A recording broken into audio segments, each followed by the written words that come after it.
Assalamualaikum warahmatullahi wabarakatuh. Selamat pagi anak-anakku sekalian. Apa kabar kalian hari ini? Mudah-mudahan kita semua diberikan kesehatan oleh Allah Subhanahu wa taala sehingga kita dapat melakukan aktivitas kita seperti biasa ya. Amin. Baiklah, hari ini Ibu akan mencoba berbagi ilmu mengenai sejarah peminatan kepada kalian semua ya. Bersama Ibu di sini selaku guru pembimbing kalian ya. Mudah-mudahan kalian masih ingat ya, bersama Ibu Marlena SPD ya. Sebelum kita mulai materi hari ini, Ibu akan memperlihatkan dulu dan memperkenalkan kompetensi dasar kita hari ini, yaitu kita ada di kompetensi dasar 3.1 ya, mengevaluasi perkembangan dan dampak perang dingin terhadap kehidupan politik dan ekonomi global. Nah, adapun tujuan dari pembahasan materi kita kali ini adalah yang pertama, diharapkan kalian dapat memahami pengertian dari perang dingin itu sendiri. Yang kedua, diharapkan kalian dapat memahami latar belakang terjadinya perang dingin. Yang ketiga, diharapkan kalian dapat memahami dampak dari perang dingin. Baiklah anak-anakku sekalian, di sini kita akan mencoba materi kita yang pertama ya, yaitu mengenai perang dingin atau istilah asingnya biasa disebut sebagai Cold War ya. Nah, di sini ada beberapa bahasan ya. Yang pertama yaitu kita diharapkan bisa memahami asal usul kata dari perang dingin itu sendiri ya. Yang kedua, kita diharapkan mampu memahami latar belakangnya yang seperti dijelaskan sebelumnya ya. Kemudian kita diharapkan mampu menjelaskan dampak dari perang dingin itu sendiri ya. Oke, selanjutnya kita lihat di sini ada materi mengenai asal usul istilah perang dingin. Nah, seperti biasa, sebelum Ibu memulai aktivitas pembelajaran, biasanya kita selalu mengkaji istilah-istilah dari materi itu sendiri ya. Seperti di sini ya, kita harus tahu apa sih perang dingin itu sendiri dan bagaimana sih asal usulnya sehingga muncul istilah tersebut ya. Nah, sehingga hal tersebut menimbulkan beberapa pertanyaan. Kenapa ketegangan antara Amerika Serikat dan Uni Soviet setelah Perang Dunia Kedua disebut perang dingin? Nah, selepas Perang Dunia ya, Perang Dunia Kedua utamanya ya, hubungan antara Amerika Serikat dan Uni Soviet itu meregang. Kenapa? Karena mereka tidak lagi bersekutu karena banyaknya perbedaan kepentingan.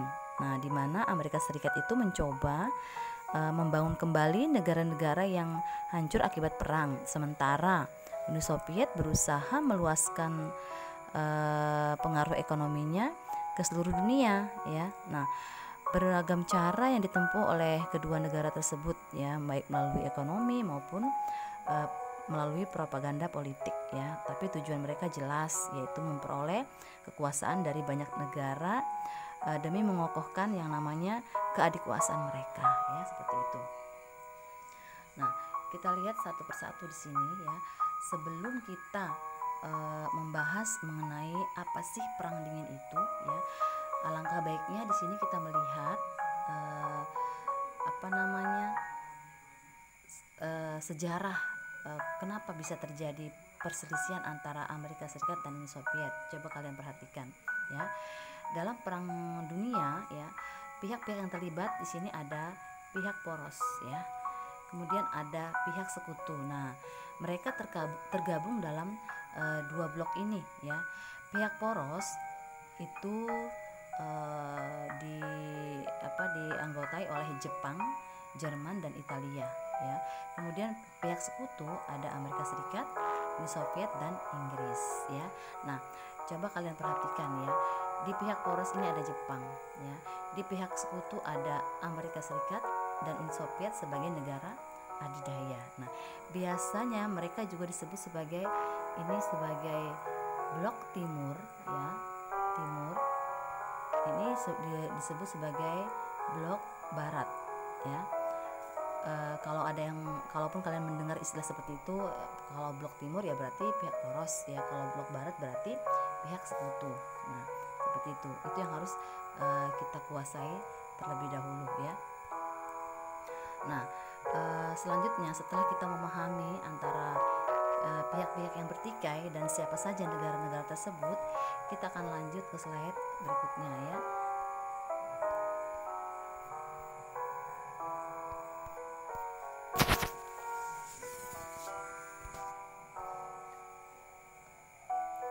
Nah, di sini akan kita melihat siapa-siapa saja sih yang terlibat di dalam perang dunia tadi ya. Ada pihak poros, ada pihak sekutu. Nah, setelah itu kita lihat lagi pemenang pada perang dunia pertama dan pemenang pada perang dunia kedua, karena nantinya akan berpengaruh bagi masing-masing negara ya. Nah, kita lihat di sini ada pihak poros ya dan ada pihak sekutu ya. Maaf. Ada pihak poros dan ada pihak sekutu. Nah, pihak poros tadi Ibu sudah tekankan bahwa di sini ada Jepang, Jerman dan Italia. Sementara pihak sekutu ada Uni Soviet, Amerika Serikat dan Inggris. Nah, pihak poros ini menjadi pemenang dalam Perang Dunia Pertama ya. Di sini Ibu tekankan lagi. Sementara pihak sekutu menjadi pemenang dalam Perang Dunia Kedua.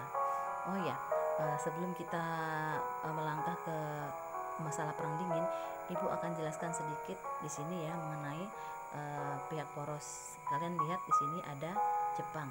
Nah, Jepang pada Perang Dunia Pertama itu mengalami kemenangan, sehingga tidak heran Jepang itu nanti akan menjadi satu-satunya negara Asia yang menjadi negara imperialis atau negara penjajah. Nah, tidak heran nanti ketika tahun 1942 Jepang akan menguasai Indonesia. Dan ketika Jepang kalah dalam Perang Dunia Kedua di tahun 45 ini ya, tahun 45 nanti pihak poros kalah ya. Nah, kekuasaan di Indonesia itu akan beralih ya. Artinya Indonesia tidak lagi dalam kondisi dijajah oleh Jepang, karena pada saat itu Jepang mengalami kekalahan dalam Perang Dunia Kedua ya, seperti itu. Baik ya, kita lanjutkan kembali ya. Kita tinggalkan masalah Jepang yang ada di Indonesia ya. Kita kembali ke masalah Perang Dunia kedua 1 dan 2 dan Perang Dingin. Nah, kenapa terjadi Perang Dingin antara Amerika Serikat dan Uni Soviet ya? Kalian perhatikan di di pihak yang bertikai, pihak yang menang ya. Di sini ada pihak sekutu ya. Pihak sekutu dia menang di dalam Perang Dunia Kedua. Ada siapa saja di sana? Ada Uni Soviet, ada Amerika Serikat ya. Nah, coba kalian bayangkan ketika sebuah kelompok ya yang memiliki pandangan hidup yang berbeda ya, yang memiliki semua hal yang berbeda disatukan dalam satu visi misi, itu tidak akan pernah sejalan ya. Nah, inilah sebabnya nanti antara Uni Soviet dan Amerika ini terjadi suatu konflik yang namanya Perang Dingin ya, seperti itu. Baik, mudah-mudahan bisa dipahami sampai di sini.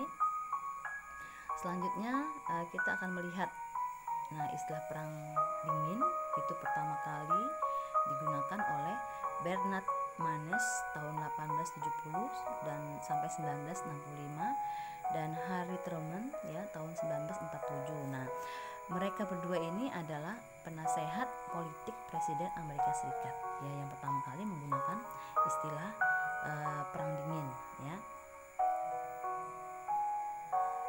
Nah, jadi setelah kita melihat bagaimana asal-usul terjadinya Perang Dingin ya, kita bisa mengartikan Perang Dingin itu dengan 3 kategori. Kalian boleh memilih yang mana saja ya.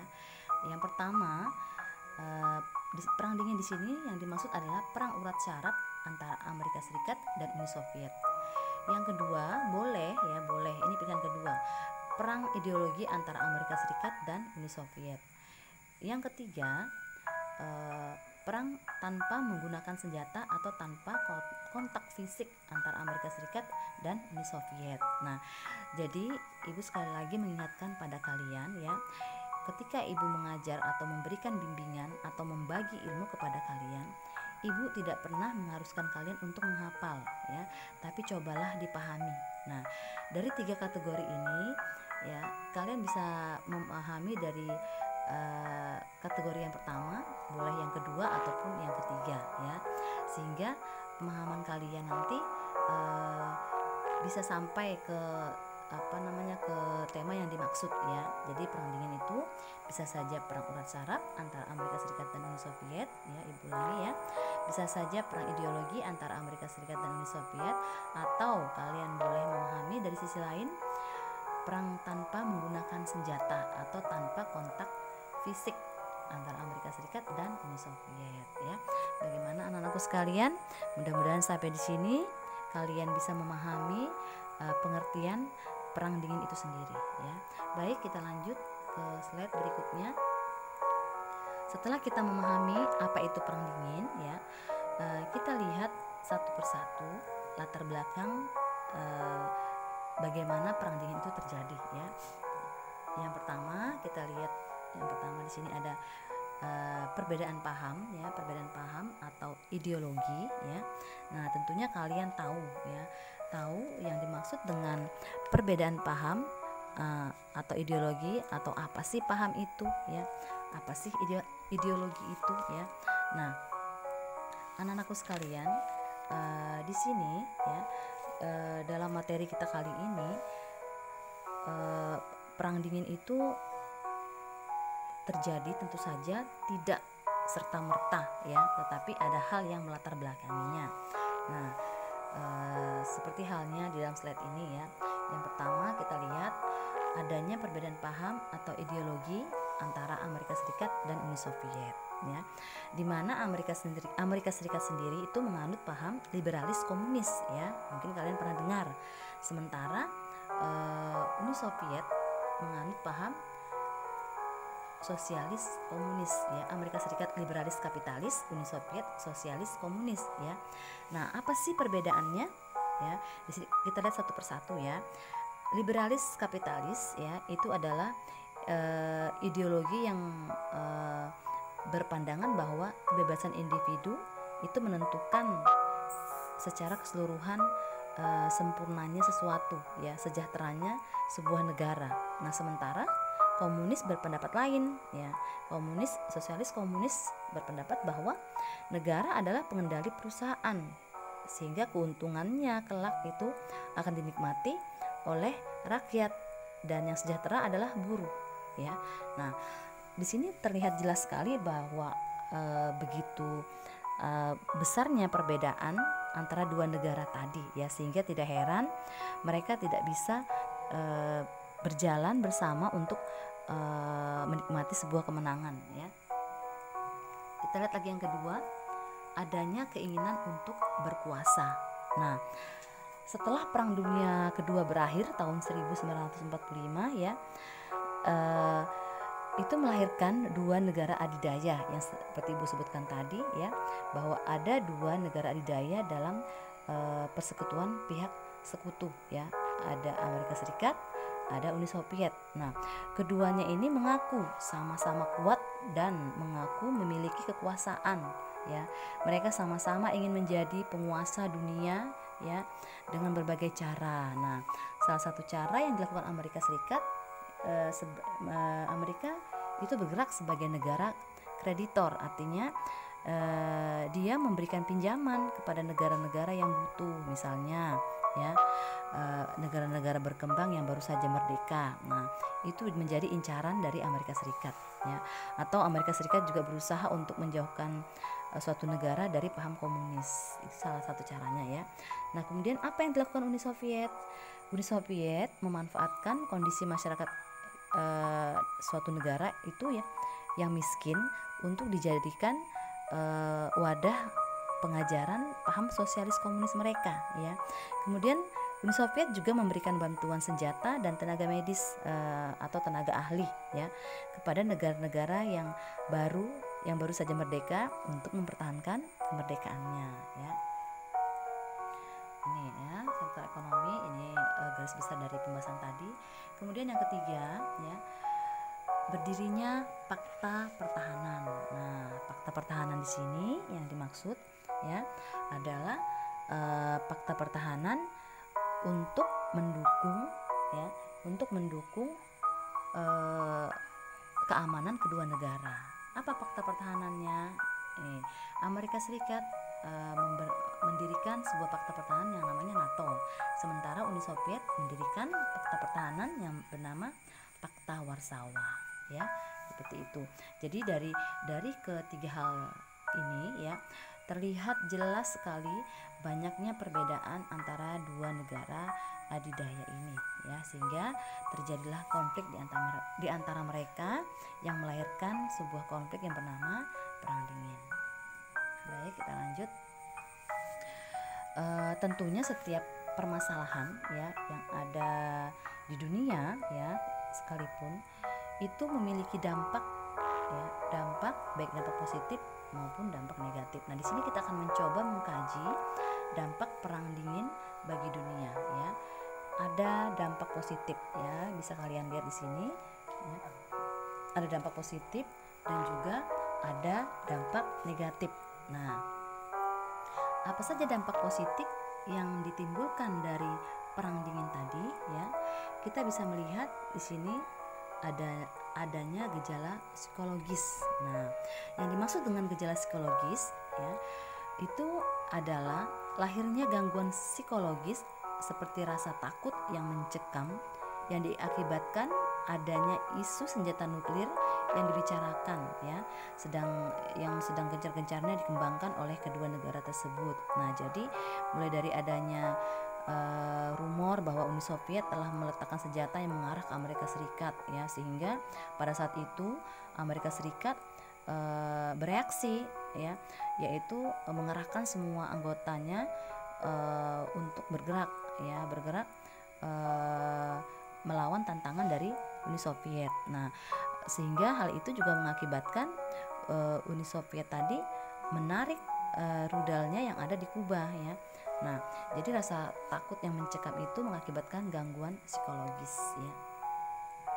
Yang kedua adalah gejala politik. Nah, dibangunnya gejala politik di sini yang dimaksud adalah salah satu contoh ya yang sangat konkret sekali adalah dibangunnya tembok Berlin ya di Jerman. Kalian sudah tahu pastinya ya, sudah pernah mendengar mengenai tembok Berlin ini ya. Tembok yang dibangun di Jerman untuk memisahkan antara Jerman Barat dan Jerman Timur ya, dimana Jerman Barat itu sendiri nanti beraliran liberalis kapitalis, sementara Jerman Timur beraliran komunis yang dikuasai oleh masing-masing negara adidaya tadi. Nah, tentu saja hal ini mengakibatkan perpecahan di antara keduanya ya. Belum lagi ditambah kondisi siaga di perbatasan yang mengharuskan untuk menembak siapa saja yang berusaha hijrah dari Jerman Barat ke Jerman Timur ya, dan demikian sebaliknya. Nah, itulah gejala politik yang ditimbulkan dari Perang Dingin tadi ya.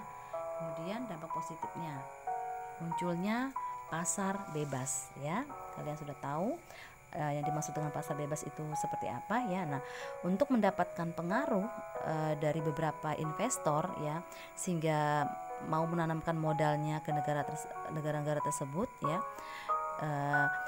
Amerika Serikat dan Uni Soviet ini berusaha dengan gencar ya menarik simpati negara-negara pemilik modal terbesar ya, seperti itu. Kemudian yang kedua, adanya perkembangan kekuatan militer. Nah, konflik dan persenjataan keduanya itu membangkitkan perkembangan kekuatan militer yang bertujuan untuk menjaga kedaulatan masing-masing negara, sehingga senjata dan kekuatan militer menjadi hal utama yang harus ditingkatkan ya, seperti itu ya. Selanjutnya, lahirnya HAM. Nah, dalam ranah sosial budaya, lahirnya HAM itu membuat rakyat semakin percaya bahwa setiap orang berhak mendapatkan haknya, sehingga hak asasi manusia itu dibentuk untuk mewujudkan perundang-undangan yang menjalin keselamatan dan kebebasan setiap manusia ya. Yang terakhir, dampak positif yang terakhir adalah kemajuan iptek. Nah, ternyata dengan adanya perang dingin tadi ya, itu mengakibatkan kemajuan iptek. Di sini perkembangan pendidikan dan teknologi juga menjadi salah satu hal yang paling disoroti ya, dan menunjukkan adanya kekuatan, ingin menunjukkan sebenarnya ya siapa yang kuat dan siapa yang paling besar. Nah, sehingga salah satu hal yang mereka lakukan adalah membuat roket untuk luar angkasa. Nah, ini menjadi bukti bahwa perkembangan pendidikan itu ikut menyertai perang dingin ya. Nah, selain dampak bagi dunia, perang dingin juga memiliki dampak bagi bangsa kita, bangsa Indonesia ya. Nah, disinilah fungsinya kenapa kita dalam sejarah itu selalu membahas hal-hal yang di luar dari ranah kita bangsa Indonesia ya, karena pada dasarnya setiap permasalahan yang terjadi di dunia ya itu memiliki dampak yang sangat besar bagi bangsa kita sendiri. Nah, di sini kita akan mencoba mengkaji dampak apa saja yang ditimbulkan perang dingin bagi bangsa kita ya. Yang pertama, kita lihat adanya pertentangan ideologi di Indonesia. Nah, mungkin di materi sebelumnya, di kelas sebelumnya ya, Ibu pernah menjelaskan bahwa di Indonesia itu ada intelijen dari Amerika Serikat yang bernama CIA ya. Nah, di Indonesia Amerika Serikat itu berusaha menghalau ideologi komunis yang disebarkan oleh Uni Soviet ya, dengan berbagai cara yang dilakukan melalui intelijennya tadi ya. Salah satunya adalah pemberontakan terhadap Presiden Soekarno, yakni pemberontakan PRRI Permesta yang terjadi di Sumatera dan Sulawesi ya. Ini kita sudah pernah bahas di kelas 11 ya, mudah-mudahan kalian masih ingat. Nah, bukti bahwa Amerika Serikat terlibat dalam pemberontakan tersebut ya, ternyata pada saat itu tertangkapnya seorang tokoh dari Amerika Serikat yang bernama Alan Pope ya. Beliau merupakan penerbang dari Amerika Serikat yang jatuh setelah pesawatnya ditembak di daerah Ambon pada tahun 1958 ya.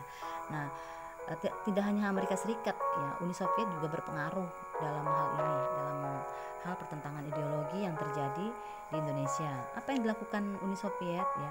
Uni Soviet juga mendorong pemberontakan yang terjadi di Indonesia ya, yaitu ketika komunis Musso ya menggerakkan pemberontakan PKI di Madiun tahun 1948. Nah, itu terlihat ada andil antara Amerika Serikat dan Uni Soviet. Yang kedua, bantuan untuk pembangunan. Nah, ternyata antara Amerika Serikat dan Uni Soviet itu bersaing merebut hati dari negara-negara lain, salah satunya Indonesia ya, dengan melalui memberikan pinjaman untuk pembangunan. Nah, sebagai negara yang baru saja merdeka, Indonesia kesulitan kan tentunya untuk membangun dan mensejahterakan rakyatnya ya. Namun berkat perang dingin, bantuan untuk Indonesia itu mengucur baik dari Amerika Serikat dan Uni Soviet. Nah, salah satunya adalah ketika Soekarno ingin menunjukkan kehebatan Indonesia melalui ASEAN Games yang keempat tahun 1962 ya. Uni Soviet itu memberikan pinjaman lunak sebesar 12,5 juta dolar Amerika Serikat. Nah, Uni Soviet juga mengirimkan insinyur untuk merancang ya Stadion Bung Karno ya. Tentunya kalian tahu kan Stadion Bung Karno. Nah, ternyata itu adalah rancangan yang dikirim oleh Uni Soviet ya ke Indonesia. Nah, sementara apa yang dilakukan oleh Amerika ya? Nah, Amerika Serikat melalui Perdana Menterinya Nikita Khrushchev ya hadir dalam pancangan tiang pertamanya pada 8 Februari 1960. Nah, di sisi lain Presiden Soekarno juga meminta bantuan kepada Amerika karena khawatir kelak ketika Asian Games itu berlangsung ya akan terjadi macet, sehingga dibangunlah jembatan Semanggi. Kalian pernah dengar kan jembatan Semanggi? Nah, itu ternyata dibangun atas bantuan dari Amerika Serikat ya. Nah, selain Semanggi, Amerika Serikat juga memberikan bantuan untuk pembangunan jalan baru dari Cawang ke Tanjung Priuk. Oke, kita lanjut. Kemajuan iptek. Nah, dalam bidang kemajuan iptek yang ada di Indonesia, ternyata Amerika Serikat juga membangun reaktor nuklir yang ada di Bandung dan berjanji menambahkan modal sebesar 141 ribu dolar Amerika Serikat ya untuk mendanai riset yang ada di sana. Nah, apa yang dilakukan Uni Soviet? Pada tanggal 16 Januari tahun 1965, Soekarno itu meresmikan pusat penelitian nuklir ya dengan menggunakan reaktor Iris 2000 dari Uni Soviet di Serpong, Tangerang. Ya. Jadi terlihat adanya dua kubu yang saling bersaing merebut hati negara-negara yang baru saja berkembang ya. Kita lihat yang keempat, yaitu pergolakan politik yang ada di Indonesia. Nah, pergolakan politik yang ada di Indonesia ya, yang terjadi antara Soekarno dan Perang Dingin. Kalau kita lihat itu kaitannya sangat erat sekali ya, di mana Soekarno berhasil menjalin solidaritas antar negara-negara bekas jajahan untuk menghalau Perang Dingin, sehingga nanti terbentuklah yang namanya GNB atau Gerakan Non-Blok pada tahun 1955. Nah, di sini Presiden Soekarno sangat terkenal ya, karena beliau menjadi salah satu perancang penggagas Gerakan Non-Blok. Nah, nanti Gerakan Non-Blok ini akan menjadi wadah bagi negara-negara yang ada di Asia yang bertujuan untuk agar mereka tidak memihak salah satu blok, baik blok barat maupun blok timur ya. Baik, anak-anakku sekalian, mudah-mudahan apa yang tadi Ibu sampaikan dapat kalian cerna dengan baik. Apabila ada hal yang mungkin kalian kurang pahami, silahkan hubungi Ibu ya selaku guru pembimbing kalian. Nah, untuk hari ini Ibu ucapkan terima kasih ya, semoga apa yang kita pelajari bermanfaat untuk kita semua. Akhir kata Ibu ucapkan wabillahi taufiq wal hidayah. Wassalamualaikum warahmatullahi wabarakatuh.